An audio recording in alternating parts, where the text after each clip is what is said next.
नमस्कार दोस्तों, भारत एक सोच देख रहे हैं आप। दोस्तों, पूरे देश में भारत बंद का ऐलान किया गया, आह्वान किया गया और उसके बाद तमाम राजनीतिक पार्टी के लोग सड़कों पर उतरे। उत्तर प्रदेश की बात करें, बिहार की बात करें, राजस्थान की बात करें, तमाम जगहों पर तस्वीरें निकलकर सामने आई हैं।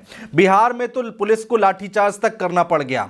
इसी को लेकर भीम आर्मी और आजाद समाज पार्टी भी प्रदर्शन कर रही है और इसके साथ ही साथ चंद्रशेखर आजाद, जो कि नगीना से सांसद चुनकर संसद पहुंचे हैं, चंद्रशेखर आजाद ने भी प्रदर्शन किया है।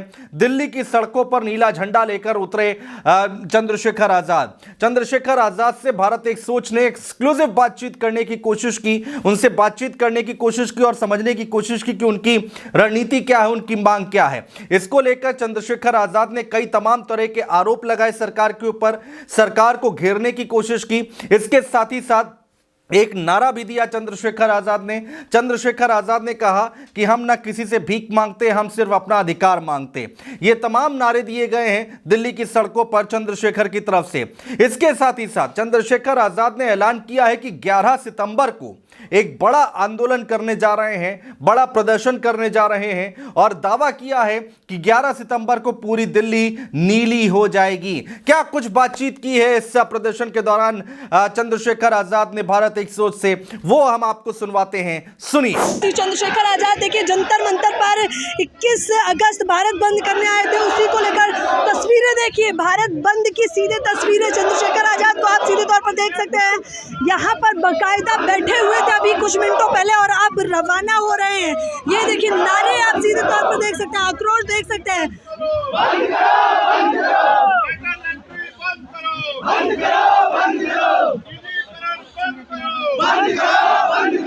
जिसकी जितनी संख्या भारी उसी हिस्सेदारी, जिसकी जितनी संख्या भारी उसी हिस्सेदारी। हम वतन पे मरने वाले लोग हैं, हम अपने समाज, अपने अधिकारों में मरने वाले लोग हैं। हम बहुजन समाज को एकजुट भी बनाएंगे और अपने अधिकारों की रक्षा भी करेंगे। मैं आप मीडिया के साथियों का धन्यवाद करता हूं। आपकी वजह से आज समाज सड़कों पे उतर गया है। सरकार चेत जाए, अब हम ये जुल्म बर्दाश्त नहीं करेंगे। अब हम इस जुल्म का हिसाब वोट की चोट से भी करेंगे। और जो लाठियां चली है बिहार प्रदेश में, मैं चैलेंज करके कहना चाहता हूं पटना की, बिहार की सरकार को, आपके ताबूत में आखिरी कील ठोकने का काम भीम आर्मी आजाद समाज पार्टी के लोग करेंगे। मेरी हम ना किसी से भीख मांगते, हम ना किसी से भीख मांगते, हम अपना अधिकार मांगते, हम ना किसी से भीख मांगते। इस सरकार ने 3 दिन में EWS लागू कराया था। ये सरकार की नीयत में खोट है। ये हमारे भाइयों को देना कुछ नहीं चाहती, बस हमारे अधिकारों को खत्म करना चाहती है। देखिए, भारत बंद तो हो गया है। भारत बंद तो संपूर्ण देश में संवैधानिक तरीके से, अनुशासित रूप से हमारे लोगों ने कर दिया। भारत बंद तो जारी है, देश के किसी कोने में देख लो, कश्मीर से लेकर कन्याकुमारी सब जगह पे भारत बंद हो रहा है। समाज के लोग सड़कों पे हैं, अपनी मांगों को उठा रहे हैं। सरकार की नींद हराम हो गई है। अब सरकार को सोचना है। देखिए, हम अपने लोगों के अधिकारों के विरोध में नहीं हैं। अगर हमारे भाई को कुछ मिलेगा, हमें तो ज़्यादा खुशी होगी। हमारे बड़े भाई को कुछ मिले, हमारे छोटे भाई को, लेकिन हमें सरकार की नीयत पे खोट है। सरकार देना चाहती तो अभी तक 4%, 5% आरक्षण क्यों पूरा हुआ, 15% पूरा क्यों ना हुआ, 27 पर 52% ओबीसी को 27% क्यों दिया, 52% क्यों नहीं दिया। हम तो जानते हैं, सरकार की मंशा को समझते हैं। सरकार को देना नहीं चाहती, आरक्षण को ख़त्म करके इसको आर्थिक आधार पर ले जाना चाहती है। जब EWS करके 10% आप दे सकते हो सामान्य जाति के लोगों को, बिना जाति का जनगणना कराए, बिना आंकड़े जुटाए, तो हमारे उन भाइयों को जिनको देने की बात कर रहे हो, उनको 10% आरक्षण क्यों नहीं देते, आरक्षण सीमा क्यों नहीं बढ़ाते। असल में आप देना नहीं चाहते, आप तो बंटवारा करना चाहते हैं, चुनाव में अपनी राजनीतिक वोट को साधना चाहते हैं। हम लोग बेवकूफ़ नहीं रहे हैं, हम लोग समझदार हो गए हैं। और देखिए देश का कैसा माहौल है।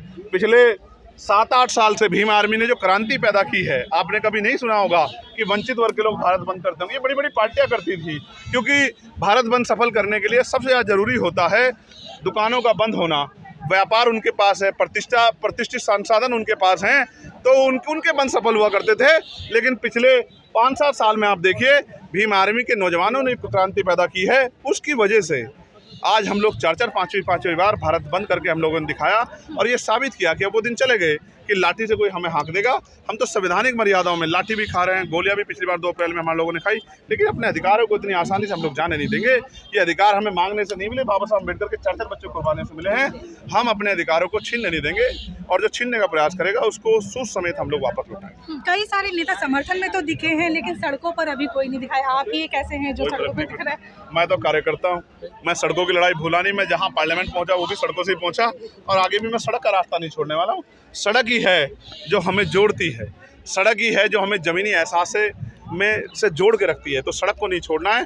अपने लोगों के अधिकारों के लिए पसीना छोड़िए, खून भी बहाना पड़ा, खून भी देना पड़ा तो हम लोग पीछे नहीं हटेंगे। जान भी देनी पड़ी। मैं तो वो शख्स हूँ भारतीय राजनीति में जिसने 4 गोलियां खाई हैं। इसलिए खाई हैं कि मैं अपने लोगों के प्रति ईमानदार हूँ। इसी बात का सरकारों को डर है। हमने जो भाईचारा 2 अप्रैल 2018 मनाया था उसी से सरकार डरी है। मैं फिर कहता हूँ ये ख़त्म होने दीजिए आंदोलन। हम लोग अपने भाइयों के साथ बैठ के अपने आप हल निकाल लेंगे। हमें सरकार की ज़रूरत नहीं है। 2 भाइयों की बात है, हम भाई आपस में बैठ जाएंगे। हम उनके अधिकारों के प्रति सचेत हैं, सरकार ज़्यादा। लेकिन ये जो नीति है, ये जो नीयत है सरकार की, इसमें खोट हम लोग समझते हैं, इसलिए हम लोग संघर्ष करते हैं। अगर कोर्ट अभी भी अपना फैसला वापस नहीं लेते तो कोर्ट की परवाह नहीं करते। कोर्ट से बड़ी अदालत है जनता की, और जनता पार्लियामेंट जो है ना वो कोर्ट से बड़ा है और जनता की भावनाओं पे उसको काम करना पड़ेगा।